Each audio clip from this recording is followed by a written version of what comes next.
Você sabia que o Demolidor já recuperou a visão várias vezes nos quadrinhos, mas sempre escolheu voltar a ser cego para manter sua essência e seus poderes sensoriais aguçados? Olá, eu sou o Thomas e hoje vamos ver algumas das curiosidades mais bizarras e fascinantes sobre o herói mais resiliente da cozinha do inferno. Uma das teorias mais famosas e aceitas por roteiristas é que o acidente que cegou Matt Murdock é o mesmo que criou as Tartarugas Ninja. O caminhão que carregava o isótopo radioativo deixou cair uma cápsula que atingiu o rosto de Matt. Logo depois, caiu no esgoto atingindo 4 tartarugas. Isso é uma homenagem direta de Kevin Eastman e Peter Laird ao mestre Frank Miller. Esqueça o visual clássico por um momento. Em sua estreia em 1964, o Demolidor usava um traje amarelo, preto e vermelho bem vibrante, feito com as roupas de boxe do seu pai, batalhador Jack Murdock. Ele só adotou o icônico traje todo vermelho na edição número 7, desenhada pelo lendário Wally Wood. Muita gente acha que ele apenas ouve bem, mas o sentido de radar do Matt é tão preciso que ele consegue identificar uma pessoa pelo batimento cardíaco a quilômetros de distância. Ele funciona como um sonar 360 graus, permitindo que ele veja através de paredes e até identifique se alguém está mentindo apenas sentindo as microvariações na pressão arterial e no suor da pele. Diferente de outros heróis, a maior luta do Demolidor não é contra o rei do crime, mas contra seus próprios demônios internos. Ele é um dos poucos personagens católicos praticantes da Marvel. Sua fé é usada como ferramenta narrativa para explorar culpa e redenção. Escritores como Frank Miller transformaram sua vida em uma verdadeira tragédia grega moderna. Além de ser um advogado brilhante, o Matt já teve que se virar de formas estranhas para manter sua identidade secreta. Ele já fingiu ter um irmão gêmeo extravagante chamado Mike Murdock, apenas para despistar as pessoas que desconfiavam que ele era o Demolidor. Foi uma fase bem bizarra e divertida das HQs dos anos 60. Matt não aprendeu a lutar sozinho. Ele foi treinado por Stick, um mestre de artes marciais, também cego e líder de uma casta de guerreiros chamada a Castidade.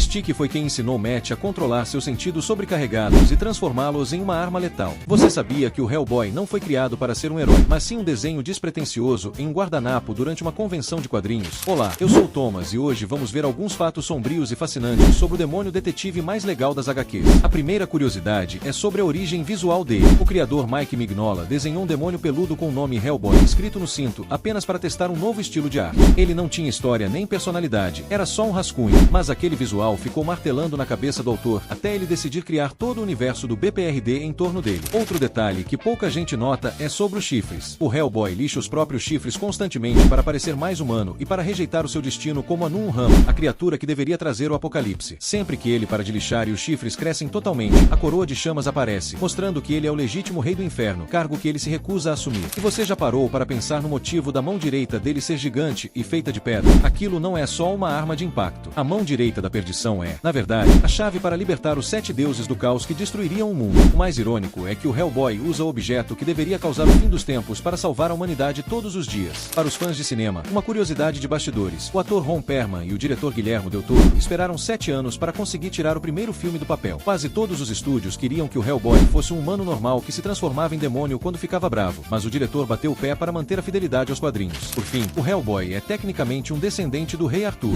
Sim, a mãe dele era uma bruxa humana linhagem direta de Avalon, que torna o nosso amigão vermelho o verdadeiro herdeiro da lendária espada Excalibur. Se você curte esse lado mais sombrio dos quadrinhos, já deixa o seu like e me segue para mais curiosidades. Você sabia que um simples beijo da Era Venenosa pode ser a última coisa que você sentirá antes do seu sistema nervoso entrar em colapso total? Olá, eu sou o Thomas e hoje vamos ver alguns fatos impressionantes sobre a vilã que transformou a Botânica na arma mais perigosa de Gotham City. Para começar, a origem da Era Venenosa é muito mais trágica do que parece. Antes de se tornar essa força da natureza, a doutora Pamela Isley era uma estudante de botânica brilhante, mas muito tímida. Ela foi seduzida por seu professor, o Dr. Jason Vodou, que a usou como cobaia humana em experimentos cruéis, injetando toxinas e venenos em seu sangue. Isso não só deu a ela seus poderes, mas também a deixou estéril e mudou permanentemente sua química cerebral, tornando-a incapaz de confiar em seres humanos. Uma curiosidade que poucos conhecem é a extensão real do controle dela sobre o verde. A Era não apenas faz plantas crescerem, ela possui uma conexão mística com toda a flora do planeta. Em algumas histórias, ela é capaz de ouvir o grito das plantas quando elas são cortadas ou queimadas, o que explica sua fúria extrema contra corporações poluidoras. Ela é, essencialmente, um avatar da natureza, o que a coloca em um nível de poder muito acima de um criminoso comum. E você sabia que ela já controlou o Superman? Pois é, usando esporos de plantas enriquecidos com kryptonita, ela conseguiu dobrar a vontade do Homem de Aço, forçando-o a lutar contra o Batman. Isso mostra que, com a preparação certa, ela é uma das ameaças mais letais de todo o universo DC, não se limitando apenas aos becos de Gotham. Outro ponto fascinante é a sua imunidade total. O corpo da Era processa toxinas de forma tão eficiente que ela é imune a praticamente todos os venenos conhecidos, incluindo o gás do medo do espantalho e a toxina do riso do Coringa. Aliás, é por causa dessa imunidade que ela conseguiu salvar a Arlequina, injetando nela um soro que tornou a palhaça imune a toxinas e aumentou sua força e agilidade, selando a amizade e o romance mais icônico dos quadrinhos. Para fechar, vale destacar que a Era Venenosa não se vê como uma vilã. Na cabeça dela, ela é uma ecoterrorista lutando uma guerra de sobrevivência contra a humanidade para salvar o planeta. Para ela, as plantas são seus filhos, e ela faria qualquer coisa, por mais terrível que fosse, para proteger o que resta do mundo natural. A Era Venenosa nos ensina que a natureza sempre encontra um jeito de revidar. Você sabia que o Tom Holland previu que seria o Homem-Aranha 3 anos antes de ser contratado, mas quase perdeu o papel por causa de uma briga na internet? Olá, eu sou o Thomas e hoje vamos ver alguns fatos que quase ninguém conhece sobre o nosso amigão da vizinhança do cinema. A primeira curiosidade é de arrepiar. Em uma entrevista de 2013, muito antes da Marvel e da Sony fecharem o acordo, perguntaram ao Tom qual herói ele gostaria de interpretar. Ele respondeu na lata que queria ser o Homem-Aranha em uns 10 anos. O destino foi mais rápido e ele conseguiu o papel em apenas 2. Mas não foi fácil. Na reta final dos testes, a disputa estava entre ele e o ator Asa Butterfield. O segredo que poucos sabem é que o Asa era o favorito dos produtores, mas ele começou a discutir com fãs em fóruns do Reddit, confirmando que tinha passado. A Marvel, que odeia vazamentos, não pensou 2 vezes, cortou o Asa e chamou o Tom. Falando em segredos, você lembra daquela cena emocionante do Peter virando pó em Guerra Infinita? Aquilo não estava no roteiro original. O diretor apenas disse para o Tom que ele não queria ir embora, e o resto foi puro improviso do ator que deixou o mundo inteiro chorando. E para quem está ansioso pelo novo filme, Um Novo Dia, a grande curiosidade é que ele vai quebrar uma tradição de 18 anos. Teremos o retorno do Justiceiro de Jon Bernthal nos cinemas, marcando um tom muito mais sério e urbano, com filmagens feitas em locações reais como as ruas de Glasgow, fugindo do excesso de tela verde dos filmes anteriores. O Tom até revelou que ele e a Zendaya leram o roteiro juntos e ficaram pulando na sala de casa de tanta empolgação. Parece que o que vem por aí vai mudar tudo o que sabemos sobre o herói. Se você também está no hype para esse novo filme, já deixa o seu like e me segue aqui para não perder as próximas curiosidades. Você teria coragem de encarar o olhar da penitência e sentir toda a dor que já causou aos outros em um único segundo? Para começar, muita gente acha que o Johnny Blaze foi o primeiro de todos, mas a linhagem dos espíritos da vingança remonta a milhões de anos. Existe uma versão pré-histórica do motoqueiro fantasma que cavalgava um mamute em chamas e lutou ao lado dos Vingadores de 1 milhão de anos antes de Cristo. Imagine o visual de um mamute com crânio pegando fogo espalhando terror na Era do Gelo. Outro detalhe fascinante é sobre a natureza do seu poder. O motoqueiro não é apenas um homem que pegou fogo, ele é a fusão de um hospedeiro humano com uma entidade demoníaca chamada Zarathos.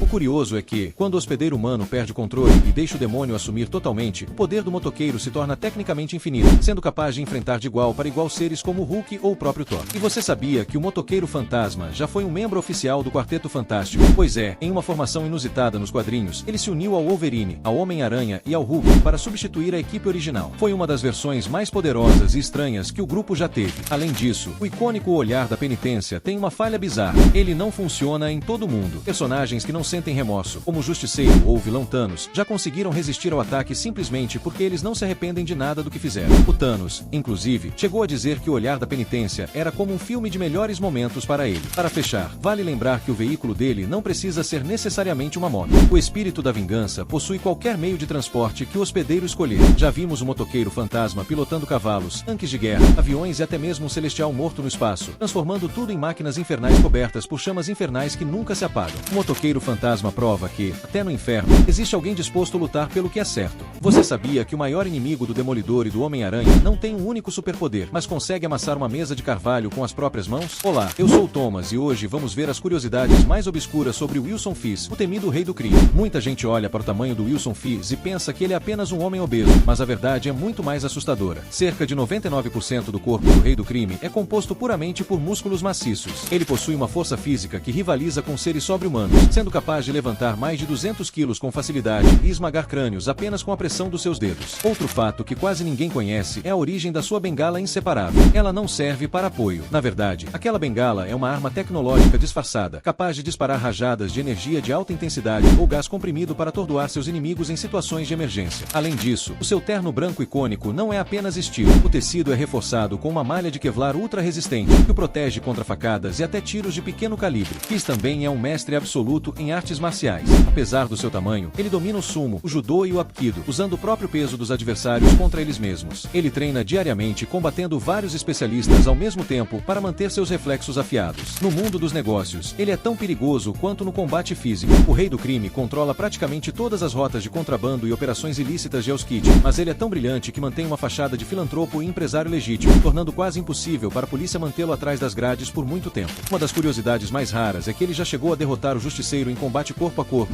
e já deu um trabalho imenso para o Hulk em edições antigas, provando que sua determinação e intelecto são suas armas mais letais. Wilson Fisk é a prova de que o poder real vem da vontade. Deixe seu like e me siga para mais curiosidades sobre o submundo dos quadrinhos.